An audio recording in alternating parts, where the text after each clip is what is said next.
from me.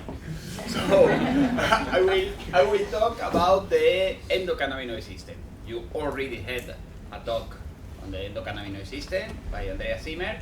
So I will make a, let's say, complementary talk. I will through all the general issues about the endocannabinoid system. I will go very fast because you already know by the Andreas Zimmer's presentation.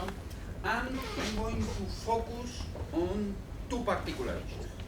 The first one, that will be the main part of my talk, will be on the involvement of the endocannabinoid system just in addictive behaviors. How is actually the mechanism by how the endocannabinoid system is able to control this addictive behavior. And then I'm going to the last part of my talk. I'm going to focus in one particular research line of my lab, that is the involvement of the endocannabinoid system in the alteration of motor coordination. You know that cannabis consumers have some problems of motor coordination that could represent an important side effects of this cannabis consumption. And this will be the second part of my presentation. So, you know, by Andreas, you know that the cannabis compounds induce their pharmacological action by activating at least two different types of cannabinoid receptors, that are the CB1 and the CB2 receptors. The main psychoactive component in cannabis sativa, as you know, is delta-9 tetrahydrocannabinol, but remember that in cannabis sativa we have more than 60 active compounds. So don't say that delta-9 tetrahydrocannabinol is the same than hashish and marijuana. It's different. It's the main psychoactive compound, not the only one. So you know that these receptors are 7 transmembrane domain receptors that has almost 50% of homology between CB1 and CB2. And CB1 receptor are the 7 transmembrane domain receptor more abundant in the brain. It's the most abundant. So that means that they should play a very important role in the brain. If there are so many CB1 receptors, that's something important. Where they are located, the 3 brain structures that have the maximum level of CB1 receptor are these 3 structures. Hippocampus, mainly involved in memory control, as you know. Basal ganglia, involved in motor control. And the cerebellum, that is involved in motor coordination. So you see, motor CB1 is playing a very important role in the control of motor activity. But we also have CB1 receptor in other brain structures, such as the cortex, the hypothalamus, the limbic system, and even in the peripheral tissues. When we were in the Andreas presentation, we mentioned that peripheral CB1 receptors play an important role in the control of the metabolism, for instance. So really the role, I'm not going to explain the role of the endocannabinoid system, but really plays a very important role in the control of a lot of central responses and in the control of a lot of peripheral responses. These are the CB1 receptors. The CB2 receptors, several years ago, the people says that CB2 receptors are only peripheral receptors, and that what is clear is that CB2 receptors are mainly located in the cells of the immune system. But today we know that CB2 receptors, as Andreas says, are also located in neurons in the central nervous system. And we start to understand a little bit the role of this CB2 receptor in the brain. But if you give a cannabinoid compound to an animal or to human, you cannot explain all the responses by the activation of these 2 receptors.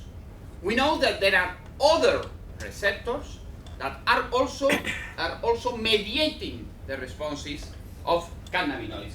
And we start to know a little bit about these other receptors. For instance, in 2006, an orphan receptor, GPR55, was identified as a third putative receptor for cannabinoids. So we cannot simplify. I'm telling that everything is CB1 and CB2. No, CB1 and CB2 are the two main receptors responsible for the responses of cannabinoids. But we know that other receptors, at least GPR55, are also involved in the responses produced by cannabinoids. Well, what's happened in general terms, and I'm not going to the details of this endocannabinoid system, Andreas already explained it, but what's happened when we activate this cannabinoid receptor, CD1 or CD2? These are seven transmembrane domain receptors coupled to G proteins, coupled to GI, mainly to GI proteins, to inhibitory proteins. So at the moment that you activate the receptor, you produce the dissociation of the alpha subunit from the beta gamma subunit, and you inhibit mainly the activity of the protein kinase A pathway. You decrease the concentration of cyclic AMP, and there is a lot of responses associated to this decrease of activity of the protein kinase A and the decrease of cyclic AMP. And probably the main responses, a lot of other responses, but the main responses are, and you open the potassium channels. So remember, if you open the potassium channels, you produce a hyperpolarization and inhibition of the electrical excitability of the cell. And you block the calcium, the voltage-dependent calcium channel. And remember, if you block calcium channel, of course, you decrease the release of neurotransmitter. So hyperpolarization, decrease of the release of neurotransmitter. That means inhibitory responses on the cells, including neurons, of course. And there are other responses when you activate the cannabinoid receptors. It has been reported that you activate the MAC kinase pathway, the ERK pathway, and the work of Emma has revealed that cannabis receptor activation also promotes the activity of the mTOR pathway. So you can see that it's really very complex, the responses that we obtain after the activation of the cannabinoid receptor. But to summarize, just pay attention to this. It's clear that when you activate cannabinoid receptor, you are going to inhibit the activity of the majority of the situation. Not 100%, but in the majority of this situation. So remember the endogenous compounds that are able to activate the receptors. That was very well explained by Andreas. Remember that these compounds are lipids, are derivatives of the arachidonic acid. And why are derivatives of the arachidonic acid? Because the precursors of the endocannabinoid are the phospholipids contained in the cell membrane. That means we have all the amount of precursors that we want. Remember for dopamine, you have tyrosine, that is the limiting factor. Here, forget about the limiting factor. You have all the precursors that you want. No problem. We are not on the monoaminergic system. Yes, no limit. We have all the precursors that we want. But endocannabinoids are only synthesized on demand. That means the amount of endocannabinoids under normal conditions is very low. You are going to see the presentation of Carmen, that you are going to talk about these endocannabinoid levels, and pay attention of the amount of endocannabinoid. You are going to see that are really very low. Very low. Because this is a system that has a basic activity very low. Once again, this is not the monoaminergic system. You block the monoaminergic system, you have a lot of responses. You block the endocannabinoid system, you can get responses, of course, but in some particular conditions. There is no tonic activity of the endocannabinoid system. It's very low. Yeah? Well, how it works, the endocannabinoid system in the brain? I just remember the same that Andreas already explained. The endocannabinoids are synthesized from the phospholipids contained in the cell membrane.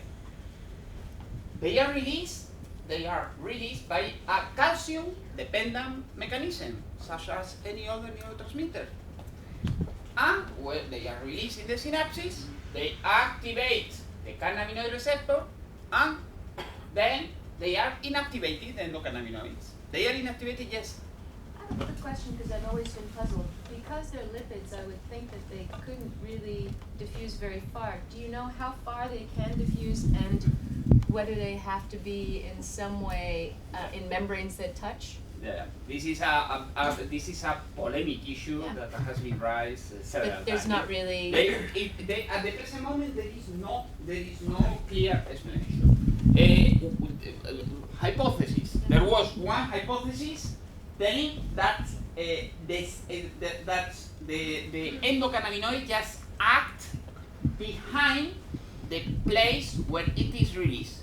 It don't travel. There is a hypothesis. Thomas Fred is. I think they probably diffuse more widely. Yeah, I mean, I'm talking about the hypothesis because it's clear that this is a lipid compound. Yeah. A lipid compound. This is, remember, this is hydrophilic. So this lipid compound must go from here to here. So how it goes? No idea. That's clear. No idea.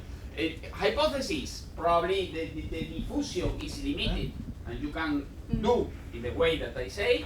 Others say that they are just synthesized and act just in the membrane at the same level. It's a polemic hypothesis, but I mean, this is a very good question because at the present moment we don't know. Okay? Yes. How long is the off time?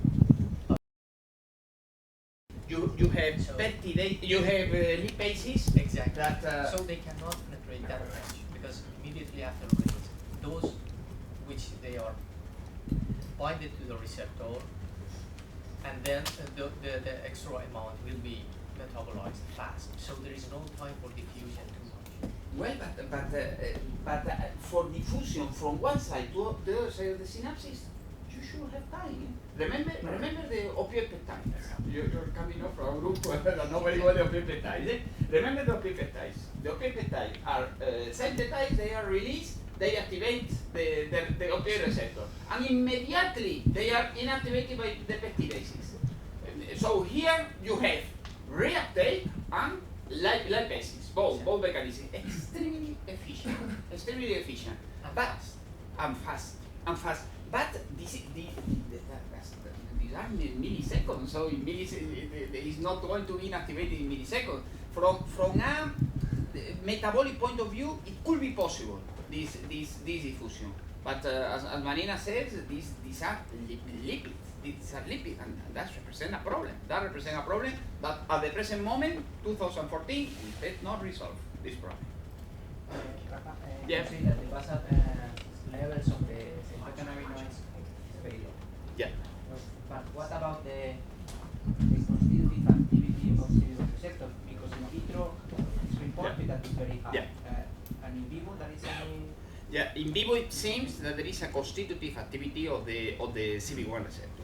So that's mainly, yesterday there was the issue of the rimonabant that you raised, no? Rimonabant, theoretically, rimonabant, everybody expects that doesn't have major side effects. Why? Because it's very low endocannabinoid levels. But the problem is that rimonabant has an effect on the receptor because the constitutive activity, because the inverse agonist, whatever, but there is an effect. Don't need the endocannabinoids to produce an effect, and that was the reason of failing this CB1 antagonist.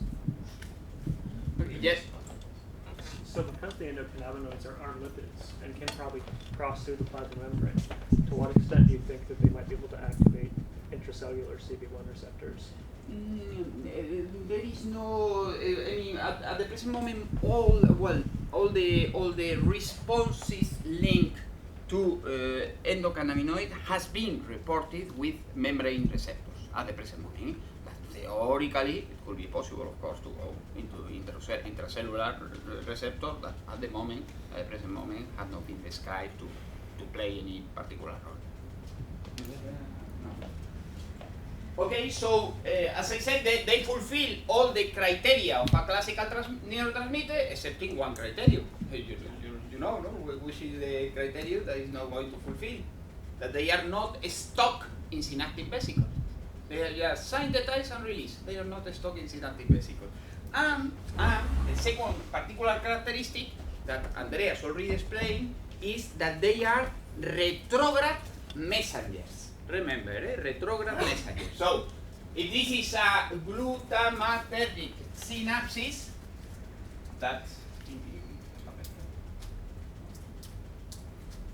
this is an glutamatergic synapses that release glutamate. The glutamate is released from the presynapses to the synapses, activate metabotropic postsynaptic receptors, and this metabotropic postsynaptic glutamatergic receptor will promote the synthesis and release of endocannabinoids. Endocannabinoids that are going to be synthesized by the postsynaptic neuron, they are going to be released in the synapses and they are going to activate presynaptic receptor. And they are going to inhibit the presynaptic neuron. So it's the perfect retro control system. If you increase glutamatergic activity, you modulate this increase in glutamatergic activity by making a retrograde inhibition of the glutamatergic neuron. It's the perfect system to maintain the homeostasis. And this is the role of the endocannabinoid system, to maintain the homeostasis. At the moment that there is an increase of whatever, release endocannabinoid in order to decrease it. Okay? Well, this is just the 2-3 very short points that I would like to describe about the endocannabinoid system. Eh?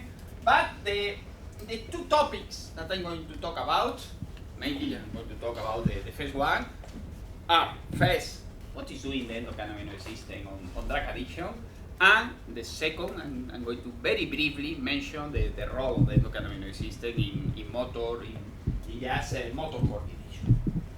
Well, remember that drug addiction is a chronic mental disease. It's a chronic mental disease that is characterized by the loss of control over drug intake, by the compulsive use of the drug, and by the relapse even after long periods of abstinence. These are the three main characteristics. Eh? And these occur in spite of the negative effects that has the drug. In spite of this negative effect, there is a compulsive seeking, there is this loss of control, there is this relapse even after long period of abstinence. And why we start to consume drug? There was all the polemic issue of the psychological factor, whatever, but we start to consume drugs because all drugs of abuse are able to activate the rewarding circuit. This is the starting point. I think Rainer is not here, but I think that even Rainer will agree. Everybody start to consume drugs because drugs are able to activate the rewarding circuit. Starting point. Why drugs are able to activate the rewarding circuit? There is some common points, and there is at least one common point for all drugs of abuse. All drugs of abuse are able to enhance dopaminergic activity in the mesolimbic system. Are all drugs of abuse, whatever it is, are able to increase the release of dopamine in the nucleus accumbens cell. That's for every drug. Okay? You remember you have the ventral tegmental area where the dopaminergic bodies are, and this ventral tegmental area projects different brain structures, including the limbic system, and all drugs of abuse are able to increase the activity of this neuron and to increase the release of dopamine in the nucleus accumbens shell. And this increase in the release of dopamine in the nucleus accumbens shell is related to the rewarding properties of the drug. It's related. It doesn't mean that this is the rewarding property, but it's related. You need this dopamine release in order to obtain the reward. That's it. Well, this is after an acute administration of the drug. Remember, I'm not going into the details, but remember that after chronic administration, there are adaptive changes in the limbic structures. Everybody starts to consume the drug looking for the rewarding effects. After chronic administration, no. After chronic administration, there is adaptive changes, reward is not the same, there is all the dysphoric circuits, or the aversive dysphoric mechanism that start to be activated, and everything changes. It's not the topic of my presentation, but I guess that others are going to talk about these rewarding aversive effects of the drug. You know? So after chronic administration, limbic system change, but there are probably even more important changes than those occurring in the limbic system. There are very important changes in the prefrontal cortex. Remember, the prefrontal cortex is the brain area that will be responsible of the rational control of the behavior. Limbic system is just the emotional behavior. We do whatever we want to do. This is the limbic system. Cortex, no. Cortex is the one that is going to provide the rational control of the behavior. And every behavior that we do in any moment depends on the equilibrium between limbic system and cortex. This is the whatever. This morning when we wake up and we don't stay in the bed, in spite that the limbic system says stay in the bed, no, because the cortex says, well, wake up. Okay, and this is the equilibrium of every behavior that we do in every moment. So, what's happening in the cortex? This is Nora Volkov. These are the very elegant studies published by Nora Volkov, and Nora Volkov has described that during chronic administration of drugs of abuse, this is an example for cocaine, but for other drugs you have exactly the same, there is a decrease activity of the cortical areas. Here you have the prefrontal cortex, in the activity of the prefrontal cortex in a healthy volunteer, and the activity of the frontal cortex in a cocaine addict. But I mean, cocaine, heroin, alcohol, in all the cases is the same. Yeah? These are the common substrates for drug addiction. So somebody that has an addictive process has a decrease in the activity of the prefrontal cortex. Remember, prefrontal cortex that is going to provide the rational control of the behavior. So forget about rational control of drug intake. The capability to control the behavior, the capability to avoid the relapse. No, that's somebody that has this cortical activity will be for sure impaired. So these are, just in 2 words, say the main issues about the involvement of limbic structure and cortical areas in this very complex disease that is addiction. Well, where are located the CB1 receptor in these brain areas? In all these brain areas contain CB1 receptor. Look first in the shell of the nucleus accumbens. The shell of the nucleus accumbens, where dopamine is released, and the release of dopamine is related to the rewarding property of drug of abuse. Here we do have CB1 receptor. We also have CB1 receptor in the ventral tegmental area, where there are the body of the dopaminergic neurons. And we also have CB1 receptors in the cortical areas, in the prefrontal cortex, everywhere. So let's see what is doing here, CB1. CB1 it was classically say that CB1 will play a permissive role to release dopamine in the nucleus accumbens. That means you give a drug. In order to obtain the release of dopamine here in the nucleus accumbens, you need the CB1 receptor. Why? Well, that's a little bit more complex. Here we have the mental area, nucleus accumbens. The first thing is that CB1 receptors are located in the GABAergic interneurons of the ventral tegmental area. And that's very easy to understand what is going to do here.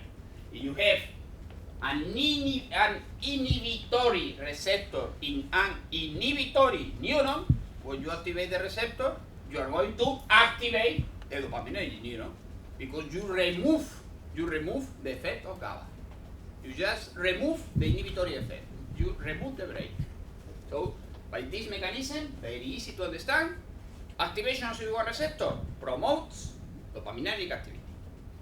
Okay, but that's a little bit more complex because when you release dopamine in the nucleus accumbens, you are going to release endocannabinoids.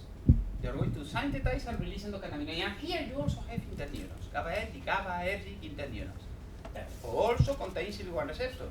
And these GABAergic interneuron play complex role that probably you know, but they are going also to make synapses with medium spine in, yes? It's been shown that CB1 receptors at BT are exclusively at GABA terminals? No, are mainly located in GABAergic terminal. They are not exclusively in GABAergic terminal. I would say that here, no. Here in principle, you don't have CB1 receptor in the dopaminergic neuron, in principle. Yeah. What about glutamatergic? Yeah, you do. Yeah. You do. You are going to synapse. Yeah. Of course. Of course you do. So, medium spinal neurons, GABAergic, also have CB1 receptor. So that starts to get a bit more complicated because here, when you activate these neurons, you are going also to release endocannabinoids. So that starts to be a little bit complicated. Glutamatergic neurons, as you say, yes, we do have it.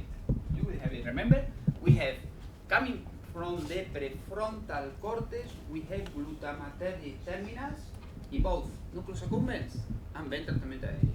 These glutamatergic terminals also have CB1 receptors. CB1 receptors that are also located in the GABAergic interneurons of the prefrontal cortex. But anyway, what else? What else?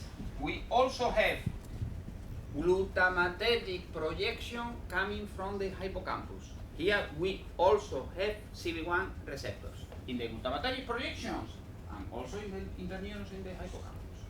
And the same for the neurons coming from the amygdala, from the basolateral amygdala.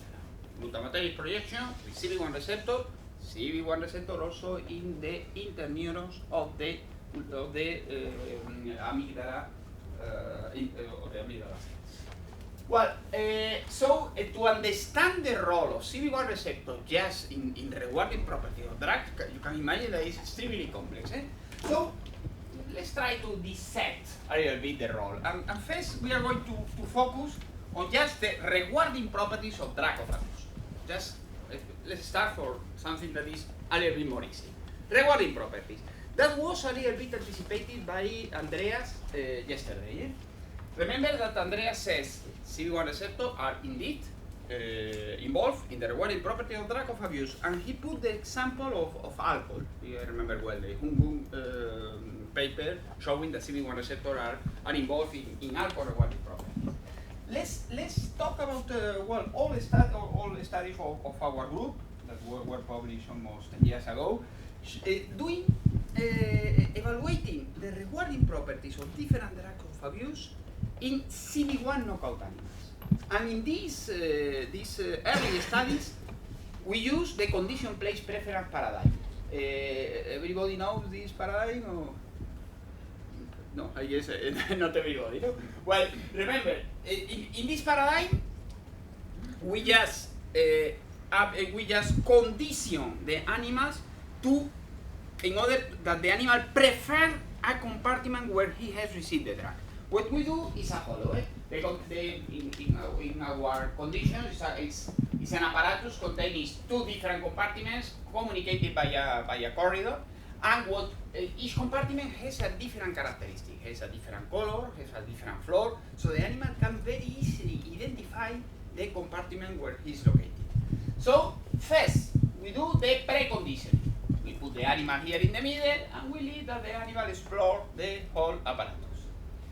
Second phase, conditioning phase. In the conditioning phase, we administer the drug.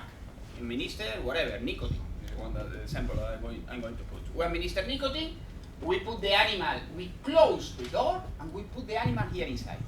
Animals like nicotine, and the animal is going to feel the rewarding effect of nicotine, is going to relate the rewarding properties of nicotine with this compartment, with the color of this compartment, with the odor, with the characteristic of this compartment.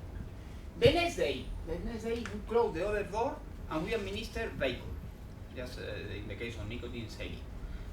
Vehicle is not going to produce reward, not going to produce aversion. So when you put the animal here, it's a neutral stimulus. The animal doesn't care of this compartment. And we repeat the conditioning in the case of nicotine during 8 days. 4 days nicotine, 4 days vehicle, and at the end, during the testing phase, we open both doors. We put the animal in the middle. You can imagine what the animal is going to do. The animal is going to the compartment where he receives nicotine because he relates this compartment with the rewarding effects of nicotine. So, what's happened with nicotine? Marina already explained yesterday this bell-shaped curve. It's not so easy to obtain a rewarding effect of nicotine in the condition place preference paradigm. These are tartrate. These are the nicotine tartrate doses, and you can see that only with 0.5 we obtain a rewarding effect, a condition place preference. Lower doses, nothing. Higher doses, nothing at all. So we have a very short range of doses producing nicotine rewarding effects. And what's happened? This is a normal wild-type mouse. If we do the same experiment in a CB1 knockout mouse, the rewarding property of nicotine were abolished. And of course, this is not a shift to the left, because in the dose response curve you can see that there is no rewarding effect using the dose that you want. There is no rewarding effect. So there is a suppression of the rewarding effect of nicotine. And we also describe that there is a suppression of the rewarding effect of a lot of drugs, because first, cannabinoids, of course, cannabinoids are activating CB1 receptor. If you remove CB1 receptor, you don't have rewarding effects of cannabinoids. But you also remove the rewarding effect of opioids, of nicotine, of other authors have shown that you abolish the rewarding effect of alcohol. So every drug of abuse, so you suppress the rewarding effects of. There are a particular group of drugs that are the psychostimulants. We published first an article with cocaine, and then we published later an article with ecstasies, with MDMA, and you can see that cocaine produces rewarding effects. The ecstasies and MDMA produces rewarding effects, but these rewarding effects are not modified in CB1 knockout animals. These rewarding effects are not modified in CB1 knockout animals. Well, when we observe the result, we wonder, well, why? What was the mechanism of that? No, and we just evaluate the most simplistic. We evaluate the most simplistic. We just do in vivo microanalysis to evaluate the extracellular levels of dopamine in the nucleus accumbens after the administration of these psychostimulants. Well, in vivo microanalysis, everybody knows? Or? Yeah, everybody. No. Okay. So what's this procedure? This procedure is you put into a brain area, in this case the nucleus accumbens, you insert a microdialysis probe. Microdialysis is a system similar to the kidney dialysis. In the case of you have a problem with the kidney. If you have a problem with the kidney, you produce a lot of urea and other toxic substances. You just do an extravasation of the blood with a dialysis membrane, and the urea goes out. So here is the same. You put a micro dialysis into the brain, so if there is dopamine outside, dopamine will cross this dialysis membrane and it's going inside. It's going inside, and you are going to quantify the amount of dopamine that is at the extracellular level in the nucleus accumbens at that moment. It's just the opposite direction of the kidney dialysis. Kidney dialysis, urea is going out. Here, well, opposite not the same. Urea is going out, and here is the same. Here, dopamine is going out. Okay, you are able to quantify the amount of dopamine that is in the extracellular level of the nucleus accumbens, or whatever brain structure. Now, of course, the amount of dopamine that is in the extracellular level is supposed to be the dopamine that is released by the neurons. So you can quantify the amount of dopamine, or the amount of whatever neurotransmitter you want, that is released in a brain structure after the administration of a drug or after whatever you want. So what's happened in this wild type and in this CB1 knockout mouse? Or NDMA or ecstasis, and we quantify the amount of dopamine in the nucleus accumbens. You can see that the administration of cocaine exactly enhances the levels of dopamine in wild type and in CB1 knockout animal exactly in the same way. And the administration of NDMA produces also a similar enhancement of dopamine levels in wild type and CB1 knockout animal. Therefore, that you can see that until now you have several drugs of abuse, cannabinoids, opioids, nicotine, and alcohol that require CB1 receptor to produce the rewarding effects. You have other drugs of abuse, psychostimulants, such as cocaine and MDMA, that don't require CB1 receptor. So our hypothesis is that all drugs that produce the release of dopamine by an indirect way, they're going to require CB1 receptor. Cocaine and MDMA, no, cocaine and MDMA are going to act here in the dopamine reuptake system, so they don't require the activity of the CB1 receptor. However, the others will require a release of endocannabinoid in order that endocannabinoid will inhibit the GABAergic interneuron, and this inhibition of the GABAergic interneuron will promote the release of dopamine. And for that reason, I repeat, cannabinoids, alcohol, opioids, and nicotine will require CB1 receptor activity to promote the release of dopamine. Well, however, there is CB1 receptor. There are also present in the prefrontal cortex. We are going to complicate everything the situation. And we are going to more recent studies where we use the operant self-administration paradigm. Operant self-administration paradigm that has already been explained by others, but just remember that in this paradigm we just put an intravenous catheter, and there are we use nose poke. For drugs we use nose poke. And I already said that for drug we use nose poke. Later that we are going to talk about food operant behavior. For food we use lever pressing, but for drugs we use nose poke. So there is an active and an inactive nose poke. And you can imagine that the animal will very quickly learn to self-administer a drug. Mainly you put a psychostimulant. Nicotine is very difficult, but the psychostimulant is extremely easy. To obtain the psychostimulant self-administration. So let's see the situation of cocaine. Remember, cocaine produces rewarding effects in CB1 knockout. Cocaine releases dopamine in CB1 knockout animals. Well, let's go through a fixed ratio 1. Fixed ratio 1 means one active response, active no-spoke, one intravenous injection. And these are the active and the inactive responses. You can see that the wild-type mice immediately learn to self-administer cocaine. The CB1 knockout also learn. That's you can imagine these animals feel the rewarding effect of cocaine, so it's normal that this animal just make active no-spoke in order to obtain cocaine. However, look, and the responses are lower. The responses are lower and not the same. There's something a little bit strange here. Let's move to a progressive ratio schedule. Progressive ratio, I guess that most of you know this progressive ratio schedule, probably not, no, I see that some of you don't know. This progressive ratio schedule is a procedure to evaluate the motivation of the animal for the stimulus, for the drug in this case. So how we do?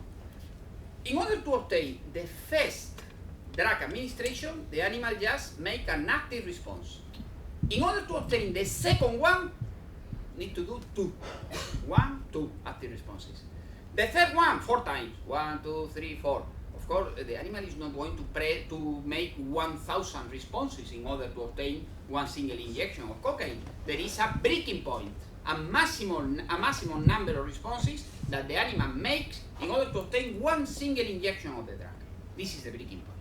The breaking point that evaluates the maximum effort that the animal is going to do in order to obtain one single injection. And of course, this maximum effort is related to the motivation that has the animal to obtain the drug. And here's the result was really surprising, because look, the breaking point of a wild-type mouse, look the breaking point of a CB1 knockout. Remember that the CB1 knockout feels the rewarding effect. You have the condition-based preference, you have the release of dopamine in the nucleus accumbens shell. However, a normal animal make 25 active responses, yes? Isn't the compound that the initial level of self-administration is different? Yeah, of course, if the initial level of self-administration is different, you should expect a proportional decrease in the progressive ratio. But look, there is no proportion. Look here. There is a, let's say, 50% of decrease. Look here, from 25 you go to 3. You divide almost by 10. So I agree with you. You should expect probably a decrease in the progressive rate. Probably, not always. But we should expect a lower motivation. But I mean, this dramatic decrease in the motivation, I didn't expect it. What would happen if you keep those knockout mice training in the self-administration? Do they stay low, or would they initially go up and no escalation? No. Escalation in mice is difficult, but you do training during long periods. You never reach the self-administration level. Never. So this animal is not motivated. Our interpretation: this animal is not motivated for cocaine. Cocaine produces rewarding effect. He doesn't care. If he obtains very easily, okay. If he must make a lot of effort to obtain cocaine, no, I don't like it. Okay, so for us this is a very interesting data, because it's not just the rewarding effect. It's that the animal loses motivation to obtain cocaine. So, and why? Why is the animal lose this motivation? Let's go through another study that we made in collaboration with Javier de Felipe in Madrid, where what we do is we administer cocaine chronically, and we verify the modification in the in synaptic plasticity in the cortical areas. We just make a chronic administration of a usual dose of cocaine, 10 milligrams per kilogram, twice.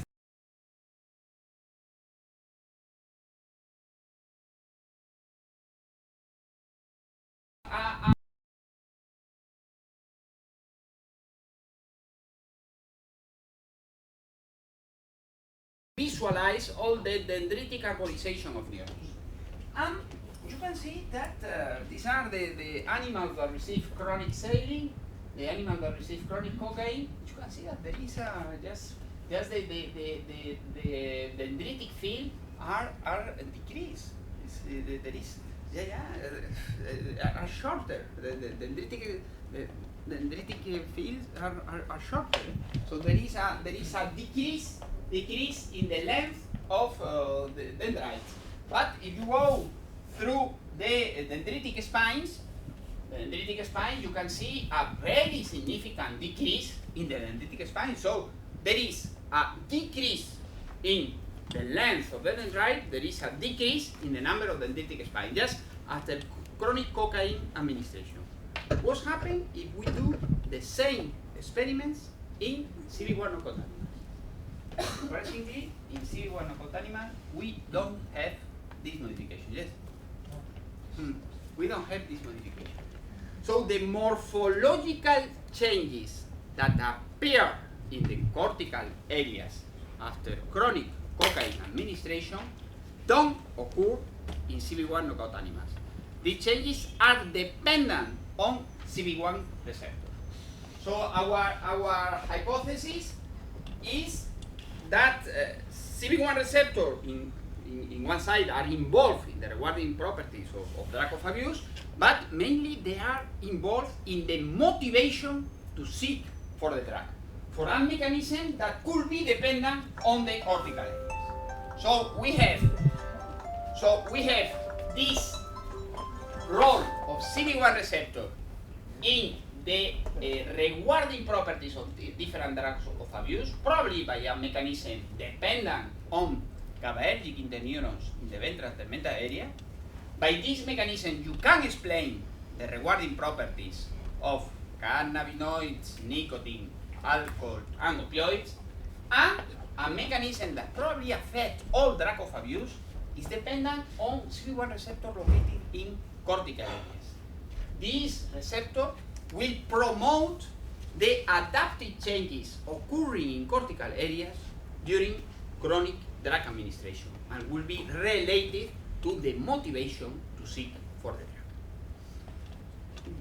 drug. Okay, so looking to the result, the next question, you know that CB1 receptor are indeed involved in not only in drug in drug addiction, but also are involved in food intake. So one question that we recently asked is if these neuroadaptive changes that are dependent on CB1 cannabinoid receptor, if these adaptive changes may also be produced by natural rewarding stimuli. You know that there is always the discussion of, well, these adaptive changes are produced by drugs, but only by drugs? What's happening with natural rewards?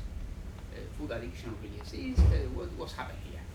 Well, I'm not going to answer this question, no? But I'm going to answer if these adaptive changes occur or not. No? So, if we want to reveal adaptive changes by a natural reward, we use also the same procedure. Right? We also use an operant behavior maintained by food. In this case, we use lever pressing, not nose poke, in order to don't automatize so much the response. So, what we do? We need a very long training. We need a very long training. So first, we make a food deprivation just during 10 days. The idea is to have the food deprivation as short as possible in order to avoid any possible problems.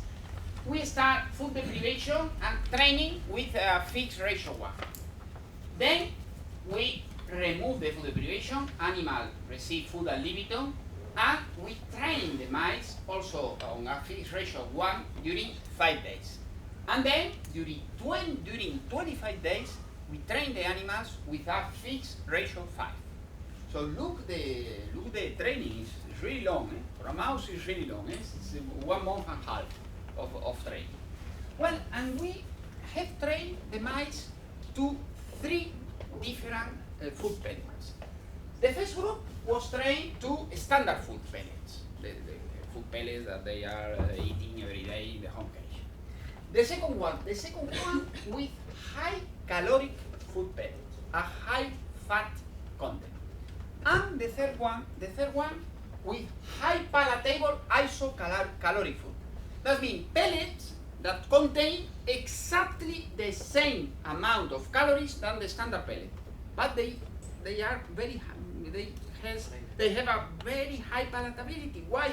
Because we put chocolate flavor, and the mice just love the chocolate flavor. They like very much. Eh? So we. Quick question. Yes. Is it just flavored, or is it also taste sucrose or something? No. Just The amount of sugars is not exactly the same, but it's very similar. Eh? It's really very similar. There is a small increase in rapid sugars with a small decrease in regular sugars, but the calories with carbohydrates, fat, and proteins is similar in the two pellets. It's just the No, I was chocolate talking more flavor. about the taste profile. Too. Excuse me? The different taste in. The taste is different, yes. Well, the flavor, yeah. The flavor is chocolate. Yeah. You just take a small pellet like that. It's chocolate. It's pure chocolate. Eh? So, and of course, we trained wild type animal and CB1 knockout mice. And what's happened with the mice that were trained with the standard pellets? Well, mice that were trained with the standard pellet, when they were food deprived, there was a decrease in the intake of standard pellets. That was classically reported by the literature. Remember Limonaba. You decrease food intake just in deprivation condition. But when you are at Libitum, no. When you are at Libitum, CB1 knockout, just take the same amount of food than normal. This is with standard pellet. With fat pellet, with pellet that has a high caloric value. With these pellets, we obtain during the deprivation phase the same.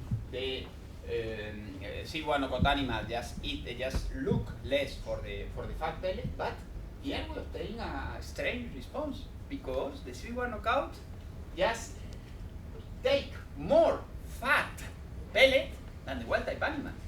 For us, this was surprising. What can be the explanation for that? Our hypothesis: CB1 knockout animals are really leaner than the wild type animal. So at the moment that they take our interpretation, at the moment that they take a food that has a high caloric value, they are motivated by this food, and they just look for this food because they need it. They need these calories. This is our interpretation. But of course, it was completely unexpected. But yes. Before to start this experiment, how long did you treat the wild type mice with the fat diet? No, this was the first time that animals were exposed to this fat diet training was here. This is the first. So, but there is no neophobia. It doesn't seem to be neophobia because look the responding wild type. Look the responses of the wild type, and look the response of wild type here. 30 something. No, I was thinking in a leptin resistant mechanism to decrease food intake in the wild type if they already develop obesity, but I mean very short time. Yeah, because you know that leptin sensitivity is enhanced. Right. But I don't think so. It's a short period. Yeah. Well, what's happened with high palatable food? With high palatable food, the opposite. With high palatable food, we obtain a dramatic decrease in food-seeking behavior on CB1 knockout animal. Look at the small change during deprivation, wow, a dramatic change when animals are on feed ratio 5. So the animal, CB1 knockout animal, decrease food-seeking behavior because they are looking for the hedonic value of food. This is our interpretation too. They are looking for the hedonic value of food. It's not the calories. The calories don't play a role here because you put pellets with high calories, the animals don't care. It's just a question of the hedonic value of the food. Well, in this, remember that I said at the beginning that drug addiction represents a loss of control over food intake. Here we can evaluate the loss of control over food intake. How we can evaluate? By evaluating the active responses during the time out period. Here what we do is the animal just press 5 times in order to obtain the pellet. The pellet is falling down. There is a 10-second period that the light is off, and it's a time out period. It's the same that the animal press or not. There is no active response. Yes, Just a quick question, are there any sex differences in the food seeking behavior? we did test Yes. just maize. Just maize, sorry. No worries. Yeah. Okay. So, Like more chocolate. Yes, more likes more chocolate. yeah, girls, males, everybody likes chocolate, I guess. Anyway, so during this 10-second time-out period, if the animal make an active response, has no consequence at all. And if the animal press a lot during the time-out period, means that the animal lose the control, and that's happening. That happens.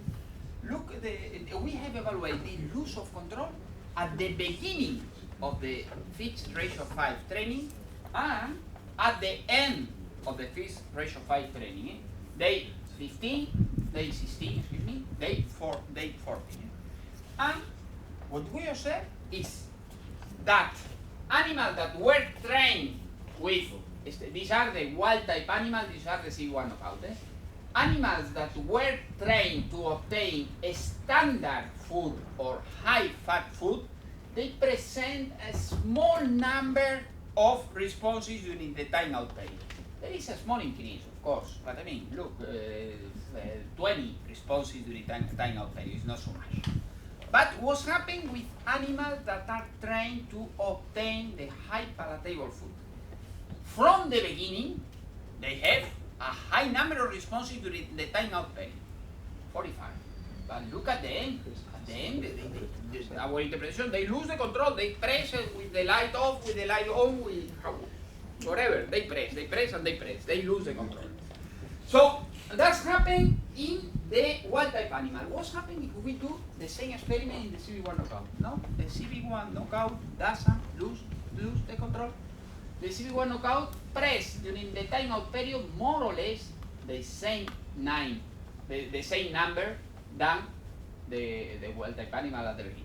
Of course, we can do the same decision that you did before. Remember that the animal press less the active level, but even if the animal press less the active level, the decrease here is dramatic. So it's not a 30% of decrease. It's from 90 to 30. So yeah. Okay, so there is a decrease in food intake for palatable food. The animal doesn't lose the control. The CB1 knockout animal doesn't lose the control. So this CB1 receptor seems to be also involved in the control of behavior that promotes seeking for food. And there are adaptive changes in the dendrites, and the answer is yes. Look, this is the nucleus accumbens shell. Look here, the wild type animals that were trained with standard food, wild type animals that were trained with fat food, and wild type animals that were trained with chocolate.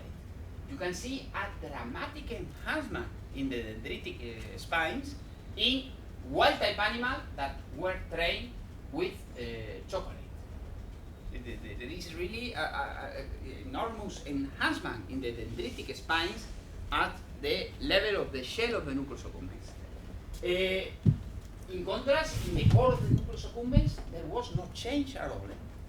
And you can see here the core. And these changes were not observed in the CB1 knockout animals.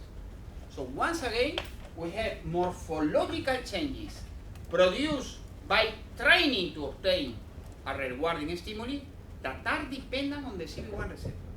CB1 receptor not only in the case of drug, also in the case of food. And these changes also appear in the prefrontal cortex, but they were minor changes. There was not the same modification that we obtained in the nucleus accumbens. Food, in our experimental condition at least, food produces massive changes, but that are mainly restricted to the shell of the nucleus accumbens. And remember, I didn't mention, but remember the difference between shell and core. I think that you know, no? The shell is mainly involved in the rewarding responses. The core is more involved in the motor responses. So the motor responses, motivated by different behavior, whatever. But I mean, the shell is the main brain structure in this brain area that is involved in the rewarding stimulus. So these responses mediated by food produce changes in the shell of the nucleus accumbens that is a key structure for the rewarding properties of drugs and also for the rewarding properties of food. Well, this was performed in a CB1 knockout mouse, so of course a constitutive knockout. Of course, a criticism is this is because you remove the CB1 receptor, or this is because you produce adaptive changes that are a consequence of the CB1 receptor knockout. This is a classical criticism to any knockout model. So to address this criticism, we use just the adenovirus to produce a downregulation of CB1 receptor, specifically in the nucleus accumbens. So this is a downregulation that we produce in the adult mouse. So here there is no adaptive change. It's just a question of the responses that we obtain here are just related to the removal of the CB1 receptor just in the nucleus accumbens. So we use, in collaboration with Fatima Bosch here in Barcelona, we generate this adenovirus that were injected locally in the nucleus accumbens. And the administration of this adenovirus, you can see here the adenovirus administration and the administration of the scramble sequence. And you can see that the adenovirus administration produces a significant decrease in CB1 receptors in the nucleus accumbens, but did not modify CB1 receptor in other brain areas, such as the hippocampus. So we are efficiently decreasing the amount of CB1 receptor just in the nucleus accumbens. Well, what are the consequences of this decrease of CB1 receptors at the behavioral level? These animals that just don't have CB1 receptor at the adult age in the nucleus accumbens, if you train the animals with high palatable food, we obtain a rather similar response that with the complete knockout. Of course, the response is not the same. It's not the same because the other mouse doesn't have any CB1 receptor. This one, you decrease 50% of the receptor in the nucleus accumbens. You are not going to have exactly the same response, but you obtain a significant response. You obtain a significant decrease. And where you obtain a very, very similar response is in the loss of control. In the loss of control, you can see how an animal that receives the scramble has an enormous loss of control. The animal that receives the adenovirus and that has this decrease in CB1 receptor don't lose the control. So we have a phenotype that is rather similar to the CB1 knockout, at least in terms of loss of control over food-seeking behavior. Well, and what about the plasticity changes that occur in the nucleus accumbens? Yes? Just for curiosity, did you also test the high palatable food in this injected mouse? Yeah, this is high palatable food. This is high. It's the only one that we tested. No, the half diet. No, we didn't. We didn't. A lot of work. We didn't. We didn't. Just high palatable. Well, what's happened with the dendritic spines? Well, you can see that in the scramble you have the enhancement in the dendritic spine, and this enhancement in the dendritic spine didn't appear in animals that have the down regulation of CB1 receptor in the nucleus accumbens. This is in the shell of the nucleus accumbens, and this is also the case in the medium prefrontal cortex, in the medium prefrontal cortex. Okay, and of course in the core of the nucleus accumbens we don't have any change. Okay, so we can from this part of my presentation we can conclude first that operant behavior maintained by palatable food induces compulsive behavior to seek for food and induces structural plasticity changes mainly in the nucleus accumbens shell, although we can also obtain some modification in the prefrontal cortex. And all these changes were dependent on CB1 receptor. And of course, these behavioral changes share similarities with the behavioral changes that we obtain with drugs of abuse.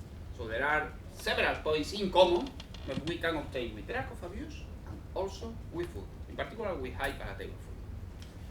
So let's go to the last part of my presentation, that is the role of the CB1 receptors in motor coordination. As I said, yes, Yes. In the case of cannabis abusers, sometimes we know that it doesn't have that much strong addictivity effect, because somebody can use it, for example, occasionally, or somebody they are using regularly every day. Why it shows such a this? You mean in terms of people that fulfill criteria of addiction with cannabis that is lower than with other drugs? Yeah, because somebody is really attracted to use, but somebody not. Yeah, but again, it's going back to the genetic factor. Well, in the case, of course, genetic, we know just a little about what was the genetic significance with the different drugs of abuse, and in the case of cannabis, even less. No, we don't know so much. But the differences between among the different drugs in terms of capability to produce addiction, it exists. But it's a little bit different than we expected. If we just go through epidemiological studies, how many people that use a drug will become addicts? If we just consider this criterion, nothing else. First drug, which one is? Making fast addiction? No, fast no. There are 100 people that use a drug in a lifetime period. How many are going to become addicts? The median will be around 17, 18. That means 1/6, one more or less. But which the drug that is on the top? That's methamphetamine. Nicotine is nicotine. The first one is nicotine. The second one is heroin, and the third one cocaine. But methamphetamine has not been yet included, but it's not so high like nicotine. And the two that are on the bottom are cannabis and alcohol. Because we say that if somebody using methamphetamine for first time, then they cannot stop using. Well, but nicotine. But they can stop nicotine. They can stop. Are you really sure? But this is a question of individual variability. There are a lot of people with cancer lung that is smoking through the tracheotomy. So, this person cannot stop with the tracheotomy. Within the tracheotomy is smoking. That's happening. So, nicotine is extremely addictive. That's clear. And from this epidemiological study, is the first one, even with a higher level than heroin. So, on the bottom, let's go to the bottom. The bottom is true. The bottom is on the bottom cannabis, second alcohol. That's true. But why? I don't know. There is a question of number of people that use the drug, of course. Number of people that use cannabis is much higher than the number of people that use heroin or cocaine, but not higher than people that use nicotine. That's true.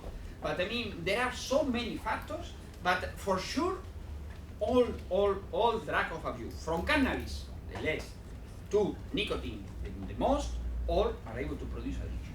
But from the other hand, we can say that preparing the cigarette is much more easier. I mean, that they can catch the cigarette very easy. It's legal, everybody can catch. And voluntarily they can smoke it. But about the drug abuse, I mean, the illegal drug is hard to reach to them.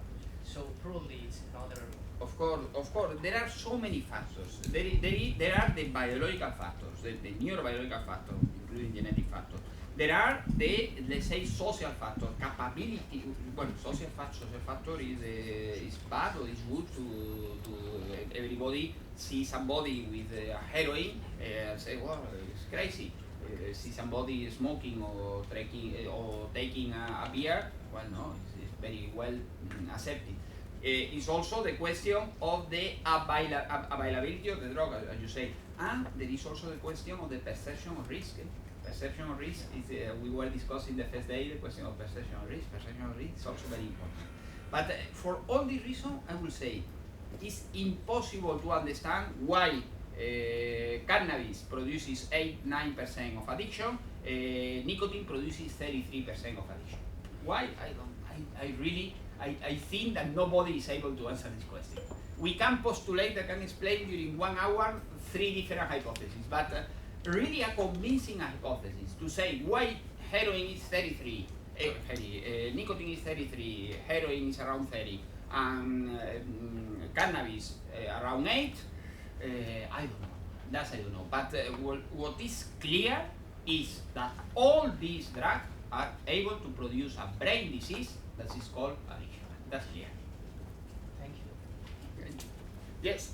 Do you think that CB1 receptor could be considered a molecular marker of loss of control?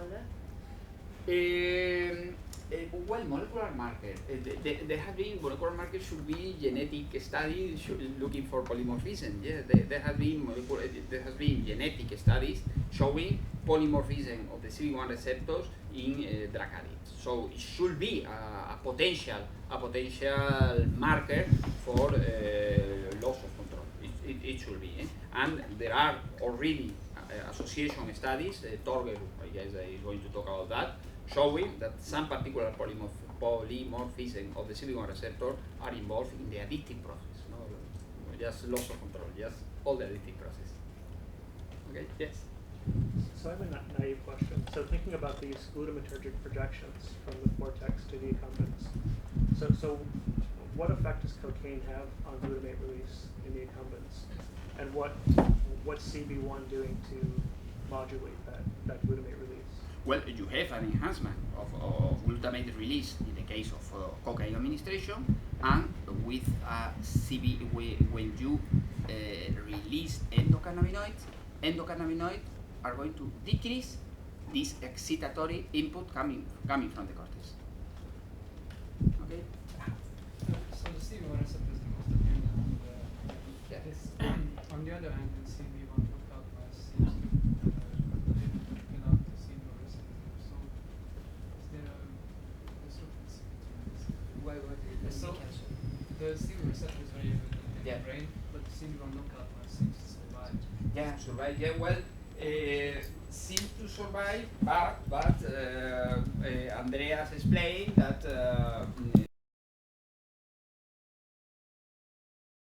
the generation before is going to be extremely leaner. Yes, lose weight a lot, has increased anxiety, has increased depression. So I mean, I not prefer to be a CB1 knockout. That's clear. That's clear. He's not very happy. So, but it's true. He survived. In spite of all these changes, he survived. Why? I guess that some adaptive mechanism will be important for survival. And also remember that the main role of the endocannabinoid system is to maintain homeostasis. At the moment that you make any defeat, any whatever to this animal, what will be the consequence? An animal that is in the home care without any problem, okay. But imagine this animal in a normal situation where he managed to survive in, that will be where we will observe more clearly the phenotype of this animal. Survival of this animal, I guess, in a normal environment will be extremely difficult. But of course, adaptive mechanism, sure. Okay, so let's go through the second part. Motor coordination. Why we were interested in motor coordination? You know that somebody that smokes cannabis, we have a motor impairment. Motor impairment that is clear for some activity such as driving a car. Everybody knows that if you drink alcohol, you cannot drive. Not everybody knows that if you smoke cannabis, you cannot drive neither. Exactly the same. You lose your capabilities to drive a vehicle during a longer period than alcohol. You eliminate alcohol has a fixed metabolism. There are 10 milliliters of alcohol per hour you eliminate. Cannabis, no. Cannabis much longer. So if you smoke, please don't drive a vehicle during a long period. That's very important. But yeah. He knows actually. I know somebody who, when he's smoking, he can drive better. He can go play football better. I don't think so. No, really. Okay. He also knows. Well, the issue of the consequences of cannabis consumption in driving a car has been a polemic issue until, I would say, until 10 years ago. If you go through the literature in 1999-2000, there was just an Australian review showing what you said, showing that people that smoke a small amount of cannabis has even a little improvement. What was the situation? The situation was in this very early study that later there was a lot of studies just contradicting this first publication. In this first publication, first, there was a consumption of a low amount of cannabis in a population with a very high socioeconomic level. So what they interpret is that at the moment that the person smokes cannabis, he has a feel of insecurity in driving, and he paid a lot of attention in driving. That was the interpretation of this early study. Later, there were meta-analyses, Rainer said, of a lot of study, and the conclusion is clear. If you smoke, your capability to drive is impaired. It's greatly impaired, more or less similar than tobacco. In some particular subject, imagine somebody that has, I just trying to explain one particular case that will be outside of the general population. Imagine somebody with a very high anxiety level. Cannabis produces biphasic effect on anxiety. Some people produces panic, just panic, and in others, panic attack, in others, decreases anxiety. So imagine somebody with a very high anxiety level that smoke a small amount of cannabis that decreases, in this particular person, decreases anxiety. That could be a possible explanation. But I mean, if you take 100 people, 99% of the people are going to decrease, for sure.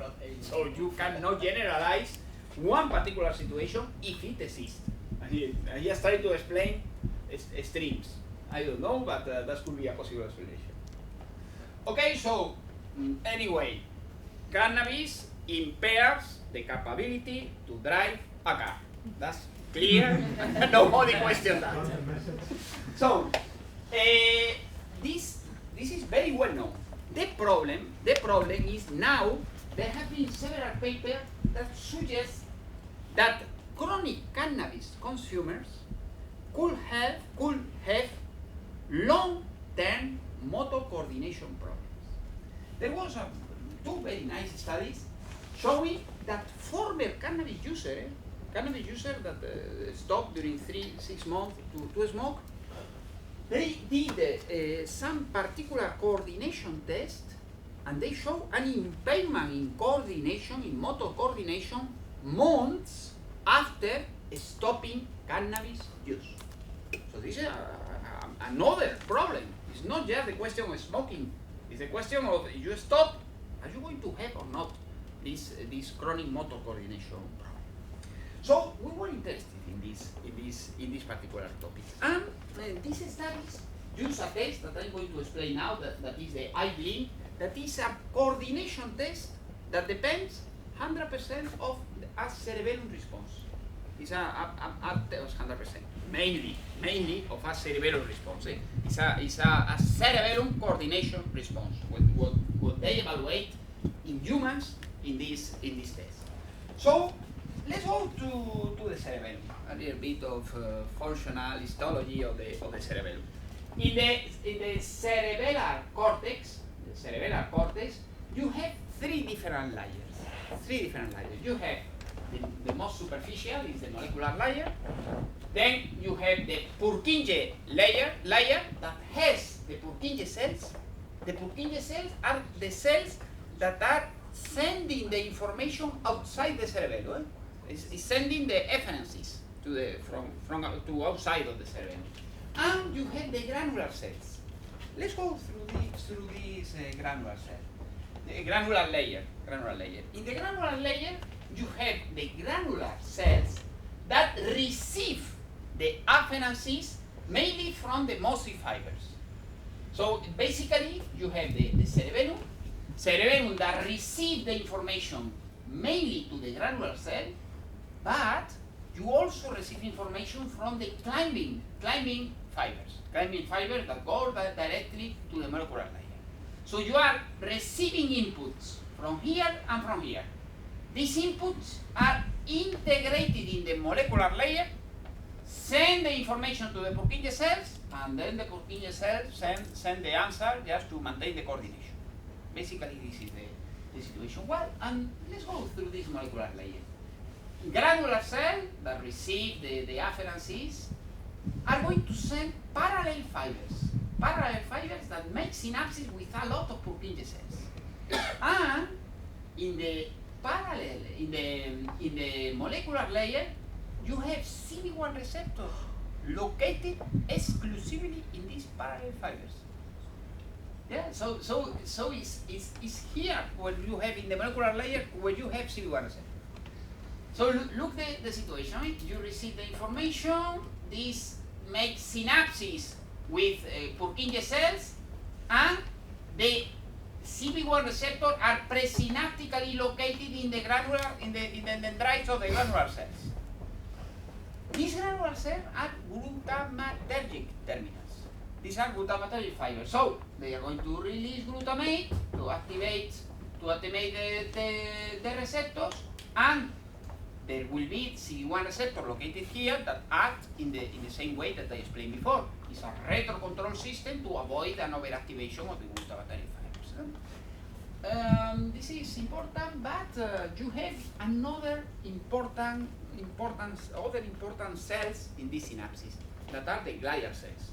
Know that each time we 10 years or 15 years ago, nobody talks about glial cells. Today we know that they play an important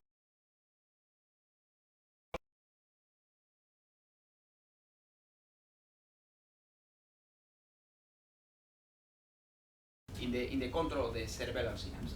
So our study, we are going to see, we were mainly interested in the role of this microglia on the possible motor impairment promoted by cannabis. So we are talking about cerebellum. So let's go through a task, through a behavioral task that involves cerebellar function. This is a collaboration with José María Delgado in Sevilla. We didn't do this test. In collaboration with them, the test is called the iBlink condition. What we do with this test? We implant the mice with an electrode in the orbicularis oculi muscle, in the muscle that just make the blink of the eye, the palpebral response. So we implant an electrode just to register the contractibility of the mouse, just to do an electromyography. And we also implant another electrode in the supraorbital nerve, the nerve that is going to do the blink. And here is an electrode just to stimulate the nerve. So we are going to stimulate the nerve to produce the eye blink, and we are going to register electromyography just to see if there is or no response. You cannot look because it's so quick. You cannot look. You need to do the electromyography. Yes? So we do as follows. We just present a tone, a noise, a tone that is the condition stimulus. After the tone, 50 milliseconds after the tone, we make a small electrical stimulation of the supraorbital nerve. So the animal is to produce the eye blink. And once that we repeat this procedure, there is a very rapid learning of the condition response. In order that at the moment that you expose the tone,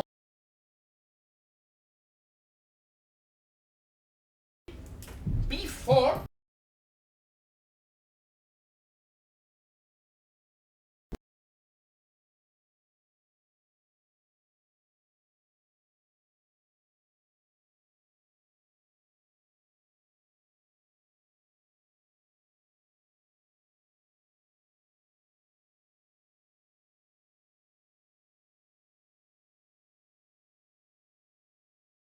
blink, you make the electrical stimulation, there is a blink. This is a non-learning response. This is a conditioned learning response. Well, and I insist, this is the test that was performed in humans, and this is 100% dependent on the cerebellum. Well, let's go to see what's happening if we administer cannabis. We do a dose response curve from 1 to 20 milligram per kilogram of delta 9 tetrahydrocannabinol. First, we habituate the mice to the test. During this habituation period, we administer tetrahydrocannabinol during 6 days, chronic administration, and after administering cannabis, we start the conditioning process. We start the learning task.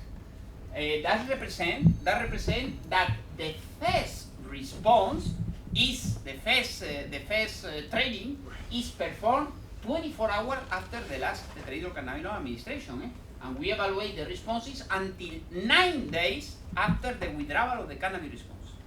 So let's see the effect with 1 and 2.5 milligram per kilogram minor responses, but look with 5 milligram per kilogram.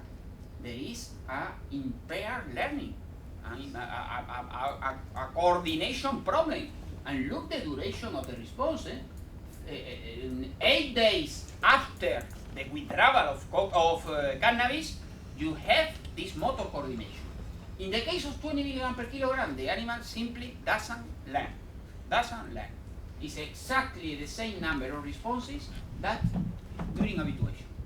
So chronic cannabis administration impairs this motor coordination task during a long-term period, 9 days after the withdrawal of the cannabis administration.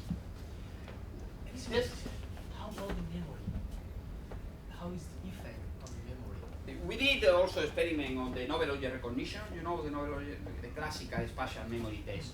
We do have also memory impairment, but the memory impairment mainly observed during the treatment. With 20 milligram per kilogram, we have a recovery, if I remember well, 6 days after the chronic administration. That means with a classical novel object recognition, you have a dramatic impairment here. We haven't evaluated it because but you have a progressive recovery, and around here you have a full recovery. And here is not the case. Look, 9 days after, flat, absolutely flat.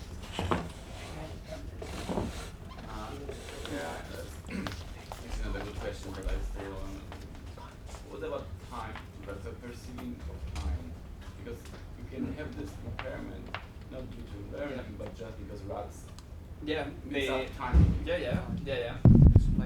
But timing is well, not only cerebellum, it's a cortical response. It's a cortical response. Here we are on the cerebellum. So forget about cortex. You don't need the cortex for this motor coordination task. Of course, cannabis is modifying time perception, but by a cortical, it's a cortical response. So I don't think that will interfere in the mainly cerebellar response.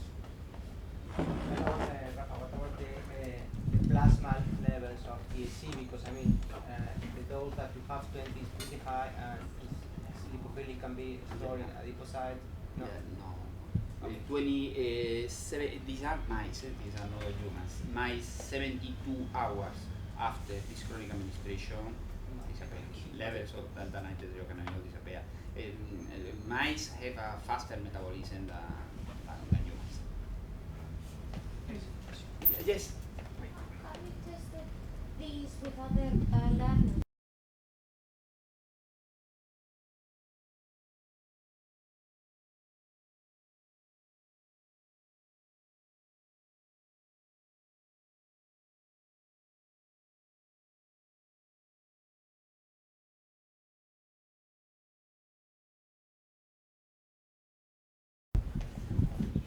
The second model is the hunger test, a pure coordination task where cerebellum plays a role, of course, but it is not pure cerebellum in the hunger test. You know it says, no? So in this test, you put you put the mouse in a hanger that is 35 centimeters over the floor. So the animal that is in the hanger becomes a bit stressed and try to maintain the equilibrium. And how he try to go to the stream of the hanger. And the animal spend a certain time to go to the stream, that is a little more secure, making a lot of movements in order to maintain the equilibrium, and some of the animal fall down. So you evaluate these parameters. The latency to fall down from the hanger, the number of movements that try to maintain the equilibrium, and the time spent to go to the stream, that is a little more secure. And this test, we made the chronic administration of cannabis, and 5 days after this chronic administration, we evaluate the hunger test. And what we observe is a little bit similar to the eye blink. We observe that chronic cannabis administration produces a motor coordination impairment 5 days after withdrawal of the treatment. 5 days after withdrawal of the treatment. That was dose dependent. Mainly observed with 5 at 20 milligrams per kilogram. The animal fall down from the hanger before a normal animal, makes less movement in order to maintain the equilibrium, and spend more time to go to the more secure stream side of the hanger. So we have we have an impairment in motor coordination in the eye blink, cerebellum response. We have an impairment on motor coordination in the hunger test, a most general coordination task. Well, let's go a little bit to the mechanism. Why chronic cannabis delta 9-tetrahydrocannabinol administration is able to produce this motor coordination problem, this long-term motor coordination problem. Let's go through, we did just an immunoblot looking from CD11B, that's a marker of active microglia, and we do also an immunoblot looking for CB1 receptor. And what we observe, just in immunoblot, the whole cerebellum. So what we observe is that 5 days, everything was made, it's not marked here, but everything was 5 days after the withdrawal of the treatment. 5 days after withdrawal of THC treatment, you have an activation of the microglia marker, an increase of the marker of activated microglia, and you have a downregulation of CB1 receptor. So let's see by immunohistochemistry where CB1 receptor was downregulated. Granular in the granular or in the molecular layer. CB1 receptor was downregulated in the molecular layer. not in the granular layer, molecular layer. Yes, in a dose-dependent manner. So we have a downregulation of CB1 receptor located in the molecular layer, not in the granular layer. The expression, the activation of the macroglia, the expression of the CD11B. The expression of CD11B also occurs exclusively in the molecular layer, not in the granular layer. If we have this marker of microglia activation, let's look the microglia. And remember, this is a normal microglia with a small body and very long branches. And when the microglia is activated, you know that the size of the body is increased, the size of the soma is increased, and the length of the branches is decreased. So from this situation, you go through this situation. And this happens in the molecular layer of the cerebellum with 5 days after the withdrawal of 5 or 20 milligram per kilogram of THC. So you do have an activation of the macroglia, you have a downregulation of CB1 receptor and an activation of the macroglia located in the molecular layer of the cerebellum.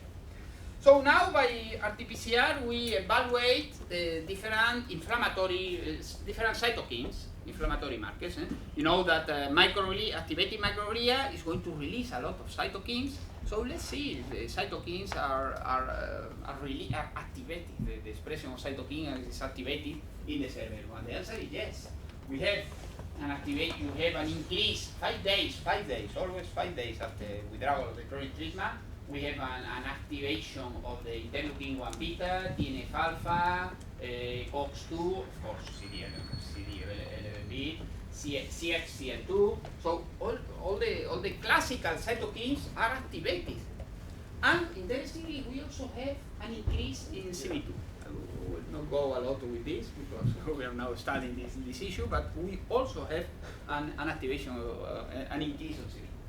Well, by FACS, we just can separate glial cells from non-glial cells. We did a FACS, and by cytometry, we just separate glial cells from no glial cells. Those that express CD11B from those that doesn't express CD11B. Let's see these cytokines, if they are or not in the glial cells. And, of course, the changes in CB1 receptor are not located in glial cells, but look, the CB2 receptor changes occur in glial cells, and interleukin 1 beta clearly occurs in glial cells. So these cytokines, the increase in the expression of these cytokines occurs selectively in glial cells. So, considering this data, our hypothesis is that if you administer chronically THC, you are going to produce a downregulation of the CB1 receptor in the molecular layer. This downregulation of CB1 receptor is going to produce an enhance in the release of glutamate, and this enhance in the release of glutamate will activate the microglia, release the cytokines, and produce the motor impairment. Inflammation, neuroinflammation, and motor impairment. This is our hypothesis, but an hypothesis before, in order to publish a hypothesis, you need to demonstrate the hypothesis. So let's see how we have demonstrated this hypothesis. So first, microglia is really involved or not? So classical inhibitor of microglial activation, minocycline. Let's administer minocycline to these mice after the administration of delta-9 tetrahydrocannabinol. So we administer, look the protocol, we administer the tetrahydrocannabinol immediately after the tetrahydrocannabinol administration. We administer during 5 days minocycline. And first we analyze the molecular markers. First, the CB1 receptor. CB1 receptor was the downregulation of CB1 receptor was not modified by minocycline. Well, but go back, it is expected. We are acting here. So we administer chronically CB1, the agonist. Of course, we do have the downregulation that is not modified. We inhibit the microglia, that's expected. We don't modify CB1 receptor, but what we do is that when we administer minocycline, we inhibit the activation of the microglia promoted by chronic tetrahydrocannabinol administration. And if you go through the morphology of the microglia in the molecular layer, you have exactly the same. Look, the perimeter of the body of the soma, you can see that increases with cannabis. You associate minocycline, you just inhibit the response, and the length of the branches are decreased, and this decrease in the length of the branches is inhibited by the administration of minocycline. So changes in microglia are blocked. Changes in microglia promoted by tetrahydrocannabinol are blocked by minocycline administration as expected. What's happened with the behavior? What's happened with the behavior? Well, let's see the eye blink conditioning. 5 milligram per kilogram of THC, 20 milligram per kilogram of THC. Look the impairment, 5 milligram per kilogram of THC. Here we administer minocycline, THC minocycline, and you can see how we reverse the motor coordination impairment produced by THC, by administering minocycline. And we also partially reverse, not completely, but partially reverse the motor impairment produced by the highest dose of tetrahydrocannabinol. So minocycline inhibit the activation of the microglia, minocycline inhibit the motor coordination promoted by tetrahydrocannabinol. And the other test, the hunger test, exactly the same result. Exactly the same result. Here the reversion of the motor coordination was full. You can see the impairment of motor coordination promoted by THC. You can see how it was completely reversed by the administration of minocycline. Completely, in this case, was completely reversed. 5 and 20 milligrams per kilogram of THC. So we can, from this study, we can say yes, microglia, the activation of the microglia is involved in the impairment of motor coordination promoted by THC. Remember that we also postulate. I just have a question. How long in the mouse? So everything's 5 days after the last injection. How long does it last? Does it last much longer than that? I mean, is it permanent? Is it? We just evaluate during 10 days. Okay. So certainly until 10 days, it's 10 days, still there. It was flat. So in a human, is this something that would wash out in a year, or we don't know? Don't know. That we don't know. We know from humans that it's a long-term impairment. In animals, it's a long-term impairment. How long? We don't know. At least 10 days. Because I'm just wondering, because the microglial activation, the neuroinflammation, could have consequences obviously on many other processes, and I'm just wondering if this is a switch, or if that's self-maintained in some way, or if it's something that over time would. Probably, it could be probably a switch. There is something that for us is a little bit, let me go back, what it was here. If you see, look, the response in this is 1 day, this is 24 hours after, I mean second day and 10 days. With the highest dose, you see that it's really it's maintained. With the lower dose, no. With the lower dose, it seems that there is a recovery. But with the high dose, it's really flat. So this is a switch? Probably, we don't know. We don't know. We haven't tested. But in any case, for sure, it's long term. Switch or not, it's long term.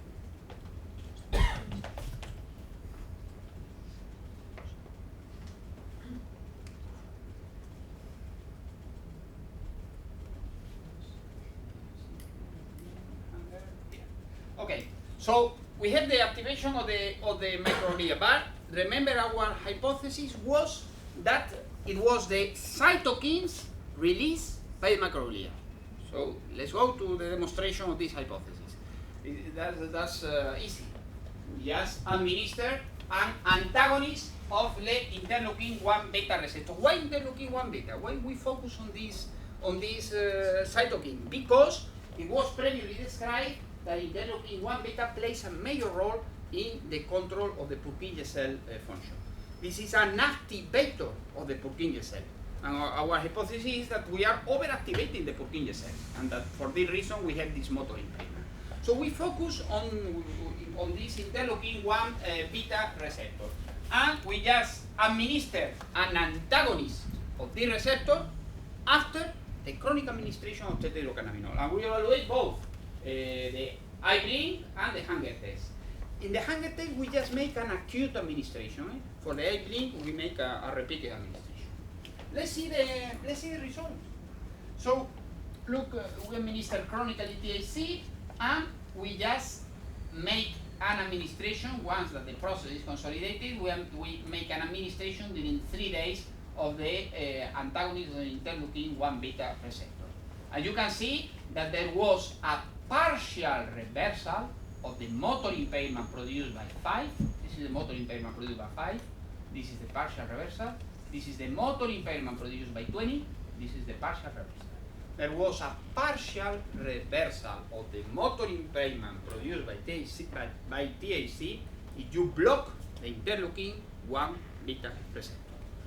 So we have demonstrated the second point of this hypothesis by finally, the same response in the hunger test. I see that I'm sure. So finally, we must demonstrate that CB1 receptor located in the parallel cells are indeed involved. And for this purpose, what we used was a tissue-specific knockout animals that were described in this paper by Carey et al. And we obtained these animals. These animals are with the CRE-LOXP system. The CB1 receptor is associated to a promoter that is only located in the parallel fibers of the cerebellum. So these animals don't have CB1 receptor just in the parallel fibers of the cerebellum. And let's see what's happening with these animals. These animals without the CB1 receptor in the parallel fibers, they do have an activation of the microglia in the molecular layer.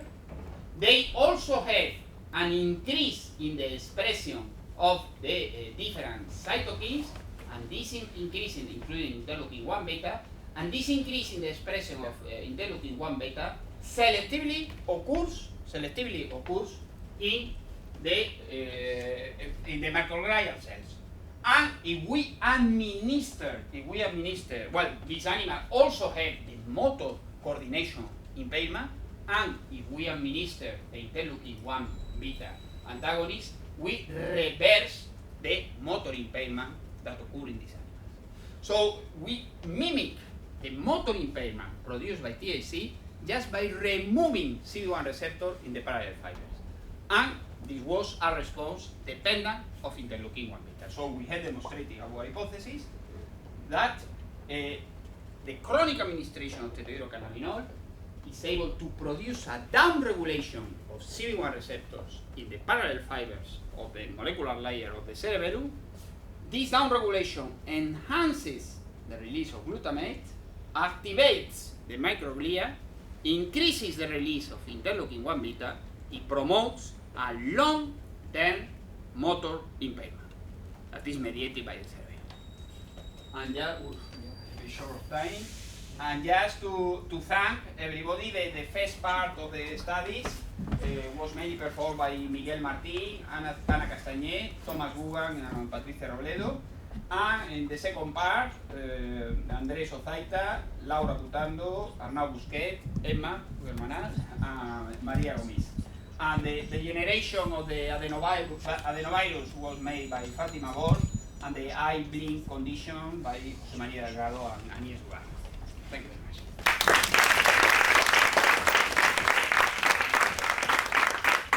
Take my shot. Okay, so in order to have lunch, I think that we must.